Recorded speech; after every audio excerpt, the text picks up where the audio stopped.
Welcome to In 5 Minutes. We take problem on shear stresses.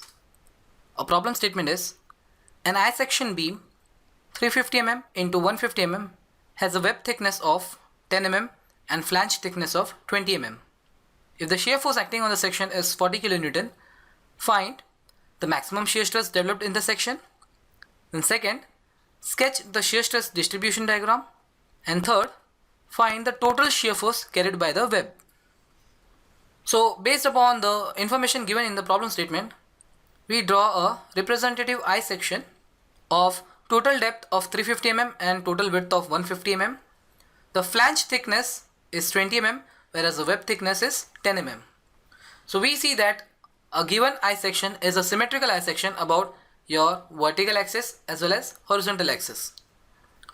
So in this problem statement, the data given is the section is symmetrical I section acting F is equal to 40 kilonewton, which is equal to 40 into 10 to the power 3 Newton. And in this problem, we have been asked to find first the maximum shear stress, which is tau max. Second, the shear stress distribution diagram.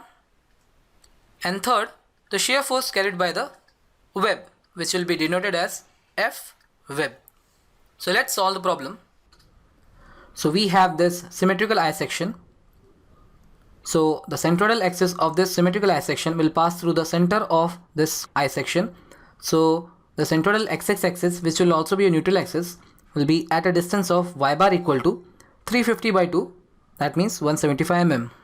Now shear stress is given by FAY bar upon IB, where I is the moment of inertia of complete section about the centroidal XX or neutral axis. So first let's find out the IXX of this section.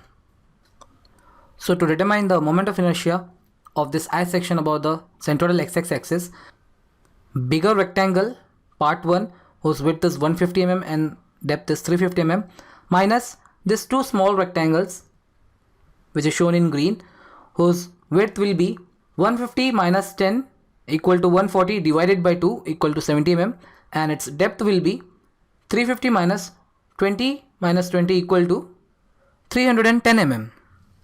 Now we see that the centroidal axis of the bigger rectangle and two small rectangle both passes through the centroidal axis of this I section. So we can write your IXX of your I section is equal to IXX1 minus IXX2. So your part 1 is a bigger rectangle. IXX1 will be given as BD cube by 12 minus 2 times of IXX of this small rectangle, which is small BD cube by 12. So now upon substituting the values, we have for bigger rectangle 150 into 350 cube by 12 minus 2 times of 70 into 310 cube by 12. So upon solving, we get the value of IXX as 188.37 into 10 to the power 6 mm to the power 4.